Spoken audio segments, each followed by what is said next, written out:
अस्सलामुअलैकुम। I hope आप सब खैरियत से हैं। मेरी वीडियोस को पसंद करने के लिए, मेरी चैनल को सब्सक्राइब करने के लिए आप सबका तहे दिल से शुक्रिया। मैंने जब से वीडियोस बनाना स्टार्ट किया है तब से बहुत से मेरे भाइयों ने कमेंट सेक्शन में कहा है कि आप रिएक्शन वीडियोस बनाएं। मैंने कभी सोचा नहीं रिएक्शन वीडियोस बनाने का, पर आज सुबह जब मेरे शौहर ने मुझे ध्रुव राठी की ये वीडियो दिखाई तब मुझे ऐसा हुआ कि आज भी इंडिया में ऐसे लोग हैं जो सच और हकीकत बोलना जानते हो, जो सच कहने से घबराते ना हो, और हमें हमेशा सच और हक का साथ देना चाहिए। प्रॉफिट मोहम्मद सल्लल्लाहु अलैहि वसल्लम का फरमान है कि हमें हमेशा अपने मुल्क की हमेशा हिफाजत करनी चाहिए, हमें उससे वफादारी निभानी चाहिए और हमेशा अपने मुल्क की इज़्ज़त रखनी चाहिए। और हर कोई इंसान जो अपने मुल्क को सपोर्ट करता है और अपने मुल्क की हकीकत सामने लाता है, उसे हमें सपोर्ट करना चाहिए। मैं हमारे रिस्पेक्टेड प्राइम मिनिस्टर को बिल्कुल भी नहीं कहती कि वो इस मामले में गलत हो सकते हैं, पर सही और गलत का फ़ैसला अब वक्त आ गया है कि हमें ऑडियंस को करना चाहिए। तो आज हम ये वीडियो देखेंगे और सुनेंगे कि इन्होंने ये वीडियो में कहा क्या है। नमस्कार दोस्तों, क्या हमारे देश में डेमोक्रेसी खत्म हो चुकी है? ये एक बड़ा सीरियस सवाल है। आप में से कई लोग इस सवाल को सुनकर जवाब देंगे ऑब्वियसली नहीं।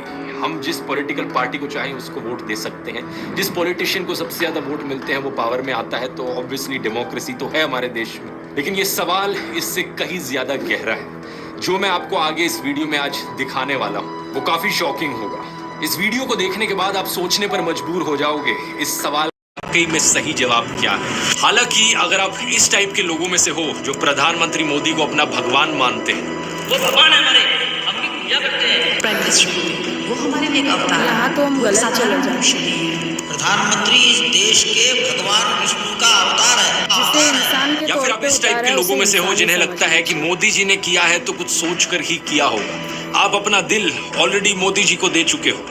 मोदी हमारा पति, हमारा भाई, हमारा बाप, हमारा गुरु है। आप सब बोलिए, क्यों आपको लगता है कि मोदी जो और योगी जी वो विकास दे पाएंगे जो और कोई नहीं दे? हम उनके पर दिल दे बैठे हैं। ऐसे केस में आपके लिए मुश्किल हो सकता है अपनी आंखें खोलकर सच हजम करना, लेकिन बाकी सब लोगों के लिए अगर आप सही मायनों में देश की परवाह करते हो तो आज का ये वीडियो बहुत बहुत जरूरी है। बात यहाँ किसी एक इंसिडेंट की नहीं है, बल्कि ढेर सारे ऐसे इंसिडेंट्स की है जो एक के बाद एक होए जा रहे हैं पिछले कुछ महीनों से, पिछले कुछ सालों से। वो सारे इंसिडेंट्स जो सिर्फ एक चीज की ओर इशारा करते हैं कि हमारा देश वन नेशन वन पार्टी की ओर आगे बढ़ रहा है। मीडिया से ऑपोजिशन की आवाज को पूरी तरीके से खत्म कर देना, एमएलएस की हॉर्स ट्रेडिंग, इलेक्टेड सरकारों से पावर छीन लेना नए कानून बनाकर, इन्वेस्टिगेटिव एजेंसीज का वेपनाइजेशन, ईडी सीबीआई का प्रेशर बनाकर ऑपोजिशन पॉलिटिशियंस को जेल भेज देना, स्टेट गवर्नमेंट्स की वर्किंग में इंटरफेयर करना गवर्नर्स का इस्तेमाल करके, स्टेट गवर्नमेंट से फंड्स को ही विदहोल्ड कर लेना, जनता से प्रोटेस्ट करने का अधिकार ही छीन लेना, और अगर कोई प्रोटेस्ट करे तो उनका टीयर गैस और रबर बुलेट से स्वागत करना। Middle class trap. Right now I'm in Bangalore and I want you to look at that building right now. Now imagine electoral bonds का इस्तेमाल करना अपनी सारी फंडिंग छुपाने के लिए, और अगर कोई ऑपोजिशन का कैंडिडेट इलेक्शन जीत भी जाए तो सीधा सीधा इलेक्शन फ्रॉड करके खुद को जिता लेना। मैं प्रधानमंत्री मोदी से कहना चाहूंगा, थोड़ी मर्यादा रखिए।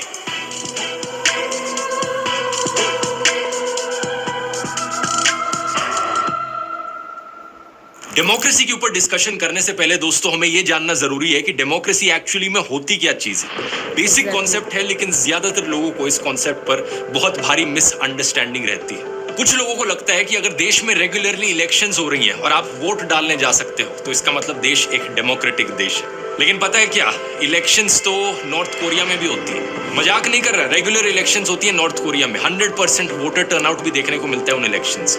लेकिन बस फर्क ये है कि अगर आप सरकार के द्वारा चुने गए ऑफिशियल कैंडिडेट के लिए वोट नहीं डालोगे तो आपको एंटी नेशनल कंसिडर किया जाता है, आपकी जॉब छीन ली जा सकती है, आपका घर छीन लिया जा सकता है। और बात अगर यहाँ सिर्फ डेमोक्रेसी शब्द की है तो नॉर्थ कोरिया देश का जो ऑफिशियल नाम है डेमोक्रेसी शब्द तो उसमें भी आता है। नॉर्थ कोरिया को डीपीआरके करके पुकारा जाता है उनकी सरकार के द्वारा, democratic people's republic of Korea. लेकिन सच्चाई क्या है तो ये देश एक dictatorship Dictatorship, of course. Similarly Russia को भी एक डिक्टेटरशिप कंसिडर किया जाता है, लेकिन इलेक्शंस तो वहां भी होती है। बस फर्क ये है कि जो भी कैंडिडेट पुतिन के खिलाफ खड़ा होता है वो किसी ना किसी कारण से कभी उसको डिस्क्वालीफाई कर दिया जाता है, कभी वो अचानक से मार दिया जाता है। तो इससे एक बात साफ हो जानी चाहिए आपको कि सिर्फ इलेक्शंस होने का मतलब ये नहीं कि देश डेमोक्रेसी बन गया। इलेक्शंस फ्री और फेयर होनी चाहिए। फ्री मतलब जनता को आज़ादी है, जिसके लिए वो वोट डालना चाहे उसके लिए डाल सकते हैं, और फेयर का मतलब अलग अलग कैंडिडेट्स का, अलग अलग पॉलिटिकल पार्टीज के जीतने का एक फेयर चांस है। ऐसा नहीं कि किसी एक पार्टी के पास कुछ ज्यादा ही एडवांटेज हो। हाल ही में चंडीगढ़ म्यूनिसिपल कॉर्पोरेशन की मेयर इलेक्शंस हुई। इन इलेक्शंस में कांग्रेस और आम आदमी पार्टी ने एक अलायंस बनाई थी, जिनके कुल मिलाकर टोटल में 20 वोट बनते थे आउट ऑफ 35। पार्टी के वोट्स को देखकर ये बात क्लियर थी कि ये इलेक्शंस, ये अलायंस ही जीतेगी। लेकिन जब इलेक्शंस एक्चुअली में हुई तो वहां के प्रिजाइडिंग ऑफिसर ने क्या किया, ये बात कोई सीक्रेट नहीं है, आप इसकी सीसीटीवी फुटेज देख सकते हो क्या किया। इन्होंने 8 कांग्रेस और एपी के वोट्स को इनवैलिड डिक्लेयर कर दिया, और ये सीधा सीधा इलेक्शन फ्रॉड जो हुआ यहाँ पर, इसे सीसीटीवी कैमरा में भी कैप्चर किया गया। इनफैक्ट ये खुद कैमरा की तरफ देखते हुए पकड़े गए। इनकी शक्ल देखो, मतलब जैसे कैमरा की ओर देख रहे हो, ऐसा लग रहा है कि चोरी करते हुए पकड़े गए। और इलेक्शन का रिजल्ट क्या बताया गया कि बीजेपी इन इलेक्शन को जीत गई। इतना खुलेआम इलेक्शन फ्रॉड इससे पहले देश में शायद ही कभी हुआ है। चीफ जस्टिस ऑफ इंडिया ने खुद कहा कि ये सीधा सीधा मर्डर ऑफ डेमोक्रेसी। हालांकि सुप्रीम कोर्ट ने यहाँ पर एक ऐतिहासिक फैसला देकर इस इलेक्शन को बचा लिया, लेकिन सवाल ये, अगर यहाँ एक सीसीटीवी कैमरा ना होता और बैलेट पेपर्स ना होते तो क्या ये चोरी पकड़ी जाती? ये सिर्फ एक उदाहरण है दोस्तों। इससे पहले इस खबर को देखो, 2021 की खबर। असम में एक बीजेपी कैंडिडेट की गाड़ी में एक ईवीएम मशीन पाई गई। इसके बाद इलेक्शन कमीशन को रीपोल ऑर्डर करना पड़ा इस जगह का। लेकिन इतनी पहले की बात करने की जरूरत ही क्या है? इसी महीने की खबर को देख लो। फरवरी 2024, 3 अनजान लोगों ने पुणे में सासवड़ तहसील के ऑफिस से इलेक्ट्रॉनिक वोटिंग मशीन की कंट्रोल यूनिट चुरा ली। क्या मजाक चल रहा है यहाँ पर?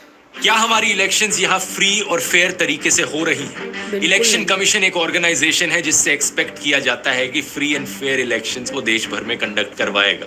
लेकिन इलेक्शन कमीशन को ही एक्यूज किया गया है कि वो पार्शियल है और बायस्ड है।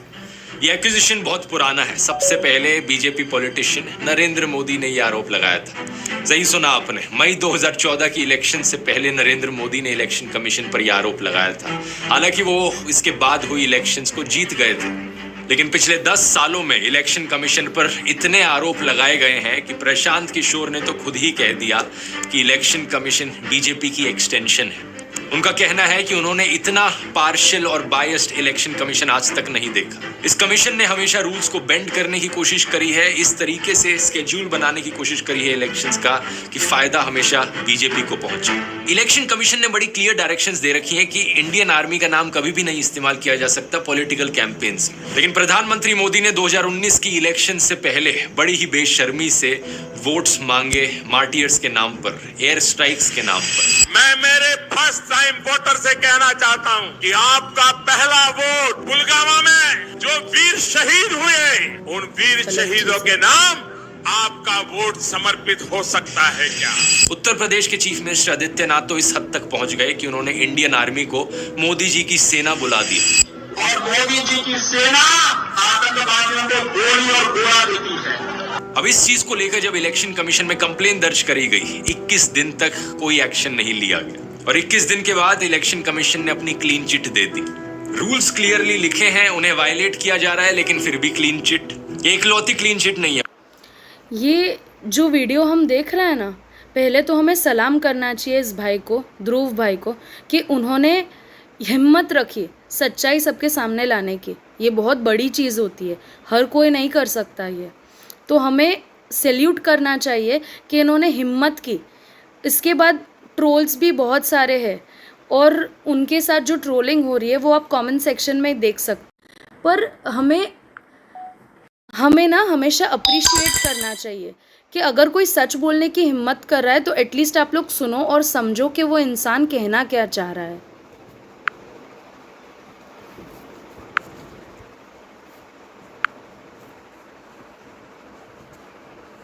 प्रधानमंत्री मोदी को कम से कम 4 अलग अलग केसेस में ऐसी क्लीन चिट्स मिली है। अमित शाह ने राहुल गांधी की कॉन्स्टिट्यूएंसी को पाकिस्तान से कंपेयर किया था।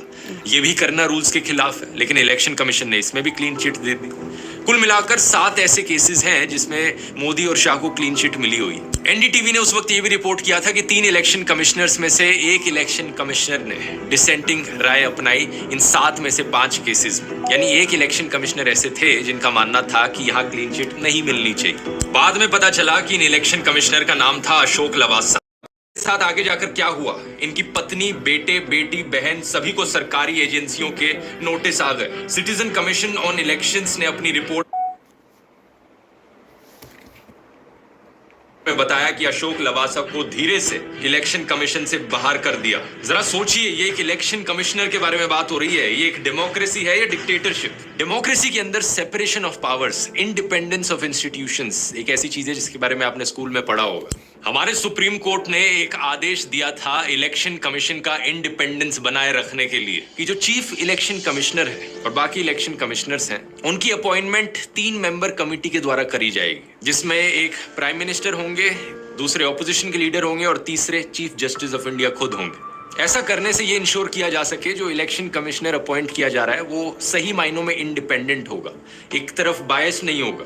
लेकिन कुछ ही महीने पहले सरकार एक नया लॉ लेकर आई जिसमें सरकार ने कहा कि इस कमिटी से चीफ जस्टिस ऑफ इंडिया को हटाओ, हम अपना ही एक मिनिस्टर और रखेंगे इस कमिटी में। तो 3 मेंबर की कमिटी में अब 2 लोग सरकार के खुद ही हो गए जो इलेक्शन कमिश्नर को अपॉइंट करेंगे। अगर बीजेपी की नीयत साफ है तो फिर ऐसा कानून क्यों बनाया गया? क्यों सरकार यहाँ पर इलेक्शन कमिश्नर के अपॉइंटमेंट को भी कंट्रोल करना चाहती है? इस चीज को बाद में सुप्रीम कोर्ट में चैलेंज किया गया था, लेकिन सुप्रीम कोर्ट ने यहाँ कोई एक्शन नहीं लिया, ये कहते हुए कि सेपरेशन ऑफ पावर्स है। अगर सरकार एक कानून बना रही है तो सुप्रीम कोर्ट उसे इस तरीके से स्ट्राइक डाउन नहीं करना चाहता। आज के दिन इलेक्शन कमीशन ने इस चीज पर भी एक लिमिट लगाई हुई है कि एक एमएलए इलेक्शन और एक एमपी इलेक्शन में कितना पैसा खर्च किया जा सकता है। एमपी इलेक्शन में लिमिट 95 लाख रुपीस पर है। बीजेपी ने 437 सीट्स पर चुनाव लड़ा था, तो पार्टी की जो टोटल स्पेंडिंग है वो 415 करोड़ से ज्यादा नहीं होनी चाहिए थी। लेकिन कितना पैसा इन्होंने खर्च किया, इलेक्शन कमीशन की वेबसाइट पर लिखा हुआ है 1264 करोड़ रुपीस कैसे अलाउ किया इलेक्शन कमीशन ने। सेंटर फॉर मीडिया स्टडीज ने तो ये भी एस्टिमेट किया था कि बीजेपी ने पिछली इलेक्शंस में 27,000 करोड़ रुपए खर्च किए थे, जो कि 45% ऑफ द टोटल एक्सपेंडिचर था। आज के दिन का भी अगर आप डेटा देखोगे, 16,000 करोड़ रुपए की इलेक्टोरल बॉन्ड्स बेची गई हैं। इन 16,000 करोड़ रुपए में से 10,000 करोड़ से ज्यादा बीजेपी के पास गए, 1,500 करोड़ कांग्रेस के पास और 800 करोड़ टीएमसी के पास। ये सारे अमाउंट्स इलेक्शन की स्पेंडिंग लिमिट से ज्यादा है। बीजेपी लीडर उमा भारती ने एक बार कहा था, इलेक्शंस एक चॉइस है बैड और वर्स के बीच में, जो कि बात सही है। लेकिन सोचकर देखो, अगर कोई समाज सेवी जिसने अपनी जिंदगी निकाल दी लोगों की सेवा में, वो इलेक्शन लड़ने के लिए 90 लाख कहां से ला पाएगा? अपनी हवा, अपनी लहर कैसे चला पाएगा? स्पेशली जब दूसरी तरफ पार्टी के पास हजारों करोड़ रुपए हों। प्रॉब्लम यहाँ सिर्फ इलेक्शंस की नहीं है। अगर किसी ऑपोजिशन पार्टी की सरकार बन भी जाती है तो भी उस सरकार को गिरा दिया जाता है। यहाँ पर अनगिनत बार एलिगेशंस लगे हैं हॉर्स ट्रेडिंग के बीजेपी पर। बार बार ये कहा गया लोगों के द्वारा कि बीजेपी एमएलएस को एक रिजॉर्ट में लेकर जाती है और उन एमएलएस का मुंह बंद कर देती है पैसे ठूस कर। क्या ये हॉर्स ट्रेडिंग के एलिगेशंस सच्चे हैं? मैं तो नहीं बता सकता, क्योंकि मैं तो उस रिजॉर्ट के अंदर झांक कर देखता नहीं हूं। लेकिन आप खुद ही सोच लो, रिजॉर्ट के अंदर वो सारे एमएलएस बैठकर लूडो तो खेलेंगे नहीं। ऐसी चीजों में इन्वेस्टिगेशन करने का काम है इन्वेस्टिगेटिव एजेंसीज का। लेकिन सारी इन्वेस्टिगेटिव एजेंसीज अगर एक पॉलिटिकल पार्टी के इशारों पर नाचें तो इन आरोपों को कौन इन्वेस्टिगेट करेगा? अब ये सोचो, इन एमएलएस के घर पर क्या कहानी चलती होगी। जो नेता इन एमएलएस को खरीद कर घर आया है, अपने बीवी बच्चों को क्या कहता होगा? अरे कहाँ हो जी, जल्दी आओ, बहुत बढ़िया खुशखबरी लेकर आया हूँ, जनता की आवाज को दबाकर आया हूँ, लोकतंत्र का गला घोट कर आया हूँ, लाओ जी लाओ, मिठाई लाओ। और दूसरा एमएलए जो बिक गया है कुछ करोड़ पैसों के लिए,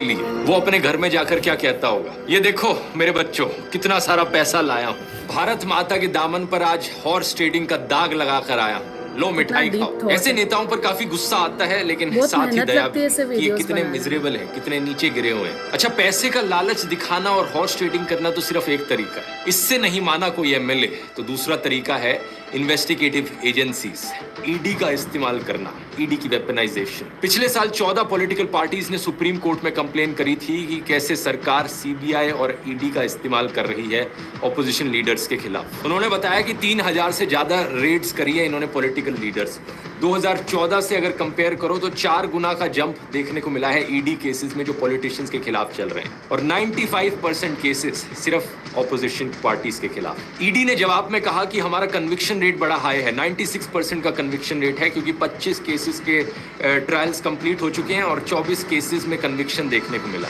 लेकिन सच्चाई पता है क्या है? 2005 से लेकर आज तक टोटल में 5,900 से ज्यादा केसेस रजिस्टर किए हैं ईडी ने। ट्रायल सिर्फ 25 केसेस में हुआ है, कन्विक्शन सिर्फ 24 केसेस में, यानी कि सिर्फ 0.5% केसेस काम के निकले। जब भी किसी ऑपोजिशन पॉलिटिशियन पर करप्शन का आरोप लगता है और वो बीजेपी ज्वाइन कर लेता है, अचानक से वो साफ हो जाता है, सारे केसेस उसके खिलाफ ड्रॉप कर दिए जाते हैं। किसी ने इसके ऊपर एक पोएम भी लिखी थी, washing powder Modi, washing powder Modi, झूठ और फरेबी सब छुप जाए, संगीन आरोप भी चुटकी में मिट जाए। हिमंता बिस्वा शर्मा जब वो कांग्रेस में थे पहले, उन पर आरोप लगा था शारदा चिट फंड स्कैम का। सीबीआई ने उन्हें क्वेश्चनिंग के लिए बुलाया नवंबर 2014 में, और 2015 में जब से उन्होंने बीजेपी ज्वाइन करी है, 7 और एलिगेशंस लगे हैं उनके ऊपर करप्शन के।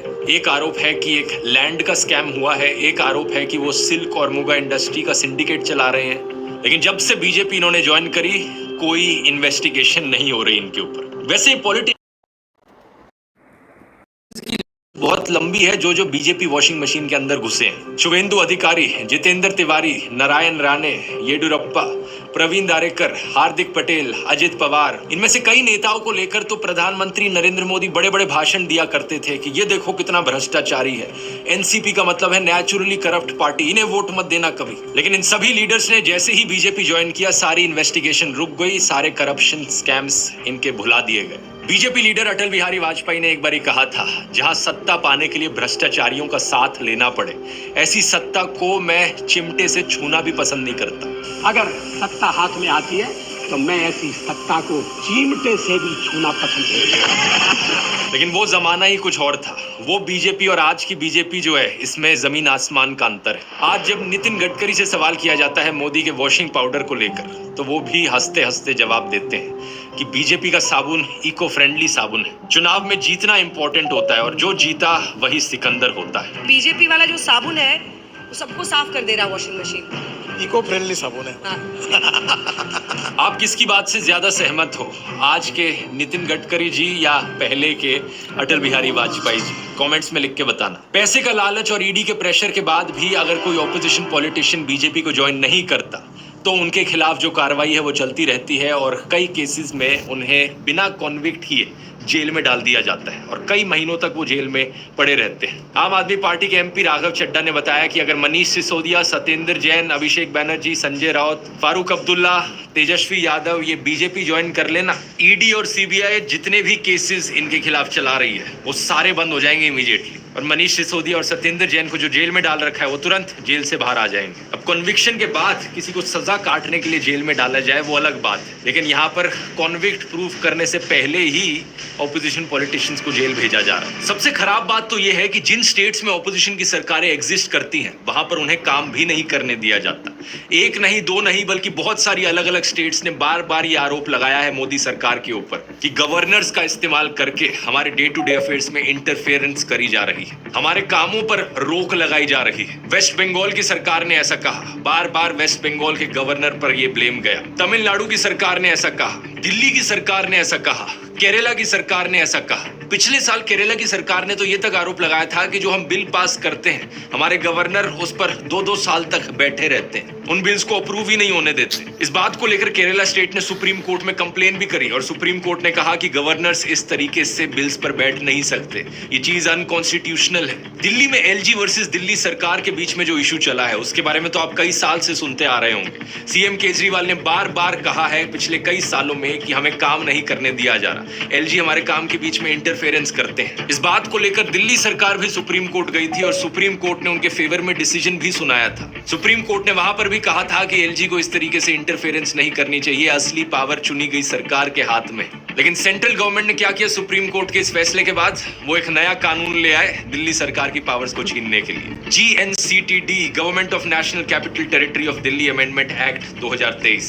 इसका इस्तेमाल करके मोदी सरकार ने कई सारी पावर्स जो दिल्ली सरकार के पास थी उन्हें ट्रांसफर कर दिया LG के पास। हमने अस्पताल बदले थे, अस्पताल शानदार बना दिए, सारी दवाइयों का सबका इंतजाम किया।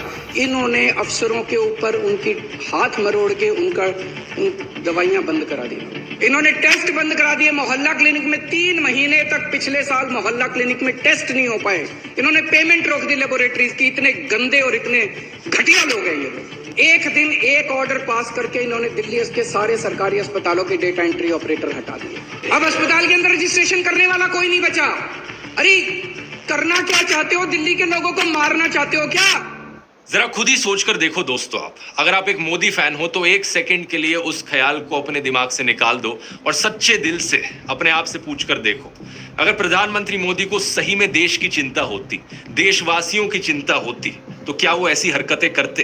अब आप में से कुछ लोग सोचोगे कि यार पक्का मुझे किसी ऑपोजिशन पार्टी ने फंड किया हुआ इस वीडियो को बनाने के लिए, लेकिन सच बता रहा हूँ किसी पॉलिटिकल पार्टी ने मुझे फंड नहीं किया। मैं जो आपको इस वीडियो में दिखा रहा हूँ वो असलियत है देश की। अगर आपको सही में देश की चिंता है तो आपकी आंखें खुल जानी चाहिए इन चीजों को देखकर। न्यूज लॉन्ड्री की 2 दिन पहले की इन्वेस्टिगेशन ने बताया कि ईडी का इस्तेमाल सिर्फ बाकी पार्टीज के खिलाफ नहीं किया जा रहा है, बल्कि देश में कंपनीज के खिलाफ भी किया जा रहा है। कम से कम 23 ऐसी कंपनीज जिन्होंने आज तक बीजेपी को कोई पैसा नहीं डोनेट किया था, उनके ऊपर सेंट्रल एजेंसीज की रेड होती है और एक पैटर्न देखने को मिलता है। रेड के बाद वो कंपनीज करोड़ों रुपए डोनेट करती है बीजेपी को। टोटल में 335 करोड़ रुपए इन कंपनीज ने बीजेपी को डोनेट किए जिन पर IT या ईडी की रेड पड़ी।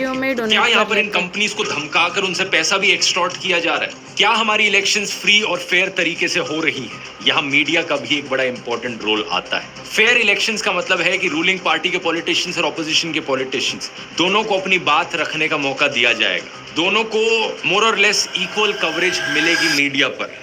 लेकिन हमारे मीडिया में क्या देखने को मिल रहा है? दिन रात 2400 घंटे सिर्फ सरकार की तारीफ करी जाती है, रूलिंग पार्टी की तारीफ करी जाती है, उन्हीं की ही चीजें सुनाई जाती हैं। देश की हर माँ ये चाहती है कि उसका बेटा प्रधानमंत्री मोदी जैसा बने और हर बेटा भी खुद को नरेंद्र मोदी से जोड़कर देखना चाहता है। मोदी जी के पास हर चीज का सॉल्यूशन है। पीएम मोदी जैसा कोई नहीं। मोदी ने न्यू इंडिया बनाया है। PM number 1। ऑपोजिशन पार्टीज चाहे पूरी पूरी भारत जोड़ो यात्रा निकाल ले या अपनी प्रॉमिसेस जनता के सामने कर। एक समय हुआ करता था देश में जब दूरदर्शन पर रूलिंग पार्टी और ऑपोजिशन पार्टी के पॉलिटिशियंस इलेक्शन की डिबेट करते थे न्यूज चैनल पर साथ में बैठकर। दोनों को अपनी बात रखने का अधिकार था। क्या आज के दिन दूरदर्शन ऐसा कर सकता है? आज तो बीजेपी स्पोक्स पर्सन को बोलने की भी जरूरत नहीं पड़ती, क्योंकि टीवी एंकर्स खुद बीजेपी स्पोक्स पर्सन बने बैठे हैं। जनता के बिहाफ पर सरकार से सवाल करने की जगह वो सरकार को ही डिफेंड करते हैं, और इतना डिफेंड करते हैं कि वो बढ़ती बेरोजगारी के लिए युवाओं को जिम्मेदार ठहराना भी शुरू कर देंगे। और अगर आपने इलेक्शंस में किसी ऑपोजिशन पार्टी को जिता दिया तो जनता को ही गालियां देना शुरू कर देंगे। और जनता ने राष्ट्रीय मुद्दों और बीजेपी को नकार दिया। जब हम वोट डालेंगे तो वोट इस चीज पर डालेंगे कि मुफ्त में कौन कौन सी चीज कहां पर लगी हुई है। NDTV आखिरी टीवी चैनल था जो हिम्मत करता था सरकार से सवाल करने की। अल्टीमेटली उसे भी प्रधानमंत्री मोदी के दोस्त गौतम जनता की ही आवाज को दबाने का काम करते हैं। अगर असली खबरें आप तक पहुंचे ही ना तो क्या आप फ्री और फेयर तरीके से डिसाइड कर पाओगे किसे वोट देना है? 77 दिन तक मणिपुर जलता रहा, टीवी चैनल्स पर कोई स्पेशल रिपोर्ट नहीं की गई। रिसेंटली CAG ने 12 रिपोर्ट्स प्रेजेंट करी थी जिसमें ढेर सारी इरेगुलरिटीज देखने को मिली और करप्शन के इंस्टेंसेस देखने को मिले सरकारी डिपार्टमेंट्स और मिनिस्ट्रीज में। आयुष्मान भारत स्कीम में 9 लाख से ज्यादा लोग सिर्फ 3 मोबाइल नंबर्स का इस्तेमाल कर रहे थे। करोड़ों रुपए स्पेंड किए गए 3400 पेशेंट्स की ट्रीटमेंट पर जिन्हें ऑलरेडी मुर्दा घोषित कर दिया गया था। जब CAG की तरफ से ये रिपोर्ट सामने आई तो CAG के ऑफिसर्स का उठाकर ट्रांसफर कर दिया सरकार ने। क्या आपने खबर टीवी चैनल्स पर सुनी? नहीं सुनी होगी, कैसे पहुंचेगी आप? अच्छा, दूसरी मिसअंडरस्टैंडिंग लोगों की रहती है कि लोग डेमोक्रेसी को मेजॉरिटेरियनिज्म से कंफ्यूज कर देते हैं। इमेजिन करो आप एक गाड़ी में बैठकर जा रहे हो 5 लोगों के साथ। एक बंदा उस गाड़ी में बैठा कहता है कि मुझे बहुत तेज म्यूजिक सुनना है, लाउड म्यूजिक चलाओ। वो अपने दोस्त और ड्राइवर को कन्विंस कर लेता है कि हाँ भाई लाउड म्यूजिक बजना चाहिए गाड़ी में। लेकिन आप ट्रैवल कर रहे हो अपने पिता के साथ जिन्हें हार्ट की प्रॉब्लम है। आप कहते हो कि नहीं, लाउड म्यूजिक नहीं बजना चाहिए। वो बंदा कहता है ठीक है, डेमोक्रेसी है, चलो वोट करते हैं। और 3 लोग वोट करते हैं कि लाउड म्यूजिक बजना चाहिए। आप और आपके पापा 2 लोग कहते हो कि नहीं बजना चाहिए। मेजॉरिटी ने वोट किया कि लाउड म्यूजिक बजना चाहिए, डेमोक्रेसी है, इसका मतलब गाड़ी में तेज तेज लाउड म्यूजिक बजेगा। क्या ये सही मायनों में डेमोक्रेसी है? नहीं, ये स्टुपिडिटी है। इसका एक रियल लाइफ में छोटे स्केल पर एग्जांपल दूं तो एक गुड़गांव की सोसाइटी से इस सर्कुलर को देखिए। Dear residents, this is to inform you that two wheeler not permitted inside our society as per decision of the management. मतलब सोसाइटी के अंदर सिर्फ गाड़ियां जाएंगी लेकिन स्कूटर्स और मोटरसाइकिल्स नहीं जा सकती। खुलेआम डिस्क्रिमिनेशन देखो। भाई जो मैनेजमेंट है, RWA वाले हैं, उन्हें लोगों ने ही तो इलेक्ट किया है। तो आपको अगर ये रूल पसंद नहीं आ रहा, आप चुप बैठे रहो, क्योंकि मेजॉरिटी लोगों का यहाँ पर कंसेंट है, उन्होंने ही RWA वालों को इलेक्ट किया है। जो लोग डेमोक्रेसी और मेजॉरिटेरियनिज्म को कंफ्यूज करते हैं एक दूसरे से, उनकी यही सोच होगी। ये सिर्फ एक सोसाइटी की बात नहीं है, ढेरों सोसाइटीज हैं ऐसी देश भर में जहां पर एक से बढ़कर एक स्टूपिड रूल्स आपको देखने को मिलेंगे। 2019 के इस आर्टिकल को देखिए। एक बैंक एम्प्लॉय कह रही है कि उनकी बहन को कोई अपार्टमेंट रेंट पर ही नहीं मिला, क्योंकि बहुत सी RWAs ने उन्हें ब्लैकलिस्ट कर दिया सिर्फ इसलिए क्योंकि उनकी बहन एयर हॉस्टेस थी। कुछ सोसाइटीज कहती हैं कि हम एयर हॉस्टेस को अपार्टमेंट रेंट पर नहीं दे सकते अपनी सोसाइटी में क्योंकि उनके ऑड टाइमिंग्स होते हैं। अक्सर ये RWAs जो चाहे वो उठपटांग रूल बना देते हैं। जैसे नोएडा की कुछ सोसाइटीज में एंट्री और एग्जिट फीस लगाई गई है कि आप हमारी सोसाइटी में एक अपार्टमेंट रेंट करना चाहते हो तो उसकी एक एंट्री फीस देनी पड़ेगी, और जो रेंट आप लैंडलॉर्ड को पे कर रहे हो वो तो वैसे ही पे करोगे, लेकिन और जब छोड़कर जाओगे हमारी सोसाइटी, अब एक एग्जिट फीस भी है। देश में लोकल लेवल पर जो मेजॉरिटेरियनिज्म देखने को मिलता है, ये RWAs उसका सबसे अच्छा उदाहरण है। वैसे यहाँ डेमोक्रेसी और मेजॉरिटेरियनिज्म की बात करते हुए एक ऑडियो बुक मैं आपको रेकमेंड करना चाहूंगा कुकू FM पर, फैशिज्म एंड डेमोक्रेसी। ये जॉर्ज ऑरवेल की बुक अडेप्शन है जो आपको बहुत ही सिंपल भाषा में हिंदी में समझाती है कि डिक्टेटरशिप्स क्या होती हैं। कुकू FM को नहीं जानते, एक बढ़िया ऑडियो लर्निंग का प्लेटफॉर्म जहां पर आपको ढेर सारी ऑडियो बुक्स सुनने को मिलेंगी अलग अलग टॉपिक्स पर, चाहे वो हिस्ट्री हो, ज्योग्राफी हो, पॉलिटिक्स हो या फिक्शन हो। आपने अगर अभी तक डाउनलोड करके नहीं देखा है, जरूर ट्राई करके देखिए। इसका लिंक नीचे डिस्क्रिप्शन में मिल जाएगा और उसी लिंक में एक स्पेशल 50% ऑफ का कूपन कोड भी मिलेगा। यहाँ इनका धन्यवाद इस वीडियो को स्पॉन्सर करने के लिए। अब टॉपिक पर वापस आते हैं। कुछ लोगों की यही सोच रहती है पॉलिटिशियंस और सरकारों को लेकर भी कि एक बारी हमने पॉलिटिशियंस को इलेक्ट कर दिया, वो पावर में आ गए, तो वो जो चाहे वो रूल बना सकते हैं। हमारे कॉन्स्टिट्यूशन के प्रीएम्बल पर 4 शब्द बड़े क्लियरली लिखे हुए हैं, लिबर्टी, इक्वालिटी, फ्रेटर्निटी और जस्टिस। ये 4 शब्द डेमोक्रेसी के कॉर्नरस्टोन्स हैं। इनफैक्ट डॉक्टर अंबेडकर तो एक स्टेप और आगे चले गए थे। उन्होंने कहा था कि ये 4 शब्द जिंदगी की प्रिंसिपल्स हैं। तो मेजॉरिटी वोट का मतलब ये नहीं कि आप किसी के नेचुरल राइट्स छीन सकते हो, डिस्क्रिमिनेशन कर सकते हो और नॉनसेंस रूल्स बना सकते हो। यही रीजन है कि सरकार के द्वारा लिए गए कुछ फैसलों को हम कह सकते हैं कि वो डेमोक्रेसी के खिलाफ है। सुप्रीम कोर्ट की भाषा में वो अनकॉन्स्टिट्यूशनल है। जैसे कि अभी कुछ ही दिन पहले सुप्रीम कोर्ट ने इलेक्टोरल बॉन्ड्स की स्कीम को स्ट्राइक डाउन किया, उसे अनकॉन्स्टिट्यूशनल बताते हुए। कोर्ट ने कहा कि सरकार ने यह आर्बिट्ररी रूल बनाया था। ये इलेक्टोरल बॉन्ड्स की स्कीम क्यों अनकॉन्स्टिट्यूशनल थी और जनता के खिलाफ थी, इसकी बात मैंने पिछले कई वीडियोस में करी है। तो ये एक बहुत अच्छी चीज है कि सुप्रीम कोर्ट ने थोड़ा लेट फैसला लिया, लेकिन कम से कम सही फैसला लिया यहाँ पर डेमोक्रेसी और जनता के फेवर में। लेकिन सरकार को अकाउंटेबल ठहराने का काम सिर्फ सुप्रीम कोर्ट का नहीं है। एक असली डेमोक्रेसी में ये काम ऑपोजिशन का भी है, मीडिया का भी है, सिविल सोसाइटी का भी है और जनता का भी है। और इसी रीजन से RTI जैसे मैकेनिज्म्स एग्जिस्ट करते हैं, राइट टू इंफॉर्मेशन एक्ट, जिससे कि हमें डेटा मिल पाए सरकार के बारे में। सेम रीजन की वजह से मीडिया को 4th पिलर ऑफ डेमोक्रेसी कहा जाता है कि वो सरकार को अकाउंटेबल ठहराएगा। लेकिन आज के दिन की हालत क्या है? टिल डेट प्रधानमंत्री मोदी ने 0 प्रेस कॉन्फ्रेंसेस करी हैं जहां पर अनस्क्रिप्टेड सवाल उनसे पूछे गए हों। अकाउंटेबिलिटी बिल्कुल 0 है। प्रेस कॉन्फ्रेंस तो छोड़ो, एक अनस्क्रिप्टेड सवाल तक सुनने की हिम्मत नहीं है उनमें। जब मनमोहन सिंह जी प्रधानमंत्री थे, उन्होंने कम से कम 117 बार प्रेस कॉन्फ्रेंसेस करी थी या प्रेस को एड्रेस किया था। हमारे देश में जब आखिरी बारी प्रॉपर प्रेस कॉन्फ्रेंस करी गई थी प्रधानमंत्री के द्वारा, उस दिन को 10 साल से ज्यादा हो चुके हैं। उस आखिरी प्रेस कॉन्फ्रेंस में 62 अनस्क्रिप्टेड क्वेश्चंस पूछे गए थे प्रधानमंत्री मनमोहन सिंह से और 100 से ज्यादा जर्नलिस्ट मौजूद थे। एक सच्ची डेमोक्रेसी में यही अकाउंटेबिलिटी रीजन है जिसकी वजह से पब्लिक को भी प्रोटेस्ट करने का अधिकार दिया जाता है। अगर हमारे देश के द्वारा चुने गए मैनेजर्स RTI के सामने अकाउंटेबिलिटी में इंटरेस्टेड नहीं है, मीडिया के सामने अकाउंटेबिलिटी नहीं दे सकते, तो जनता के सामने तो उन्हें अकाउंटेबिलिटी देनी पड़ेगी। इसका एक पॉजिटिव एग्जाम्पल हाल ही में यूपी में देखने को मिला, जब उत्तर प्रदेश की सरकार ने एक बड़ा ही अजीबोगरीब अनडेमोक्रेटिक रूल बनाया। उन्होंने कहा कि कोचिंग सेंटर्स के लिए गाइडलाइंस हैं कि वो लड़कियों के लिए क्लासेस रात के 8 बजे के बाद ना कंडक्ट करें। अगर वो करेंगे तो उनके खिलाफ एक्शन लिया जाएगा। और सरकार ने अपनी तरफ से क्या जस्टिफिकेशन दिया? ये लड़कियों की सेफ्टी के लिए किया जा रहा है। लेकिन क्या इस बात में कोई सेंस है? लड़कियों को जिनसे खतरा है उनको कंट्रोल करने की बजाय आप लड़कियों को पिंजरों में डाल रहे हो। बहुत सी सोशल एक्टिविस्ट जैसे कि माला भंडारी ने इसके खिलाफ प्रोटेस्ट किया, इन रूल्स के खिलाफ, और प्रोटेस्ट के बाद यूपी गवर्नमेंट ने इस बैन को वापस भी ले लिया। ये छोटा सा इंसिडेंट दिखाता है कि जनता की क्या ताकत है एक डेमोक्रेसी में। लेकिन अगर लोगों से प्रोटेस्ट करने का अधिकार ही छीन लिया जाए तो हाल ही में जब किसान दोबारा से उतरे सड़कों पर प्रोटेस्ट करने के लिए तो सरकार ने नोकीली कीलों के साथ उनका स्वागत किया। कुछ जगहों पर सड़कों की खुदाई कर दी गई सड़कों को कंप्लीटली ब्लॉक करने के लिए। फिर किसानों के ऊपर रबर बुलेट्स चलाई गई, उनके ऊपर टीयर गैस फेंकी गई, वो भी ड्रोन्स का इस्तेमाल करके, मानो ये कोई वॉर जोन हो। जो फोटोज थी बॉर्डर की क्रॉसिंग की, ऐसा लग रहा था कि देश का ये बॉर्डर हो चाइना के साथ। वहां भी इस तरीके से इंतजाम नहीं किए होते। और खबरों में अब रिपोर्ट किया जा रहा है कि कम से कम 3 किसान अंधे हो गए पुलिस के द्वारा चलाई गई इन रबर बुलेट्स की वजह से। इस प्रोटेस्ट के पीछे क्या कारण है, किसानों की क्या मांगे हैं, इसकी बात एक सेपरेट वीडियो में करेंगे। लेकिन अभी के लिए इस बात से फर्क नहीं पड़ता। पॉइंट यहां पर यह है कि एक पीसफुली प्रोटेस्ट करने वाले आम इंसान को सरकार इस तरीके से ट्रीट करे, क्या यह सही है? इससे पहले रेसलर्स प्रोटेस्ट हुआ, वहां भी वही बर्ताव देखा गया पुलिस का। पिछले फार्मर प्रोटेस्ट में भी यही देखा गया, कितने ही किसानों की जानें गई उस प्रोटेस्ट के दौरान। 2021 के इस आर्टिकल के अनुसार कम से कम 600 किसान मारे गए थे उन पिछले फार्मर्स प्रोटेस्ट में। और ये तो वो प्रोटेस्ट है जिनकी बात आपको खबरों में थोड़ी सुनने को मिल जाती है, क्योंकि एक लिमिट से ज्यादा बड़े हो गए हैं प्रोटेस्ट। इसके अलावा जो ज्यादातर प्रोटेस्ट देखने को मिले हैं पिछले सालों में, उनकी तो कभी खबरों में बात तक ही नहीं करी गई। क्या आप जानते थे 240 दिन से ज्यादा लंबे चले कश्मीरी पंडित के प्रोटेस्ट के बारे में? या सरकारी एम्प्लॉइज जो ओल्ड पेंशन स्कीम को लेकर प्रोटेस्ट कर रहे हैं? या 400 दिन लंबा चल रहा प्रोटेस्ट हिसार में दूरदर्शन केंद्र के क्लोजिंग के खिलाफ? या पिछले साल हुआ डॉक्टर्स का प्रोटेस्ट?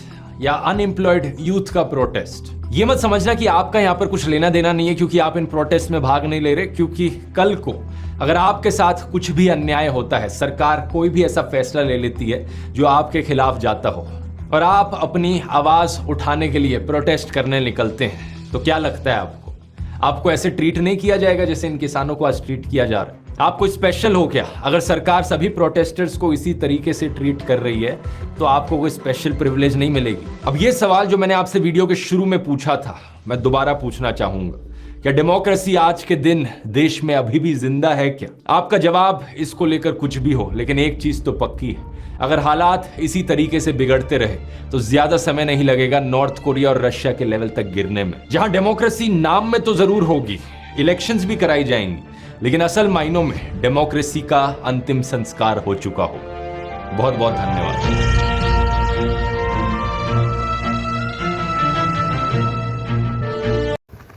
हम सबने देखा कि ध्रुव राठी ने जो भी पूरी वीडियो में कहा, उन्होंने सिर्फ फैक्ट्स की बात की। जो देश में हो रहा है इतने वक्त से उन्होंने बस सामने लाया। फिर भी कुछ ट्रोलर्स होंगे जो उन्हें परेशान करेंगे, क्योंकि ट्रोलर्स वो हिपोक्रेटिक लोग होते हैं जो सच्चाई को एक्सेप्ट नहीं कर पाते और जिनकी खुद की लाइफ में कोई मकसद नहीं होता, इसीलिए वो आ जाते हैं सोशल मीडिया पे लोगों को परेशान करने के लिए। पर हम सपोर्ट करते हैं ध्रुव का, क्योंकि ये बहुत बड़ी चीज़ होती है कि तुम सच इतने लोगों के सामने लाने की एक ट्राई भी करते हो ना, वो भी बहुत बड़ी बात होती है। और इतने सारे फैक्ट्स इकट्ठे करना और दुनिया के सामने लाना, इट्स रियली ग्रेट। तो ये जो उन्होंने वीडियो बनाई थी, इसमें सारी सच्चाई बयान की थी। अब ये पब्लिक पे डिपेंड करता है कि आप इस सच को किस तरीके से रिसीव करें। हम डिसाइड कर सकते हैं कि देश का फ्यूचर क्या हो सकता है, पर उसके लिए हमारा जो कहते हैं ना, ज़मीर मजबूत होना चाहिए। बस बात उसी की होती है। और अगर आपको मेरा ये रिएक्शन वीडियो पसंद आया हो तो कमेंट सेक्शन में ज़रूर बताना। और अगर आप चाहते हो कि मैं कोई और वीडियो पे रिएक्शन वीडियो बनाऊं तो उसके कमेंट सेक्शन में उसकी लिंक ज़रूर भेज देना। और कोशिश करना कि सच और हक का हमेशा साथ दे सके। भले आप कोई भी रिलीजन को बिलोंग करते हो, भले आपकी सोच कुछ भी हो, पर कोशिश करनी चाहिए कि हम सच को सच की तरह एक्सेप्ट कर सके, भले हमें वो कितना ही कड़वा क्यों ना लगे। अस्सलाम वालेकुम।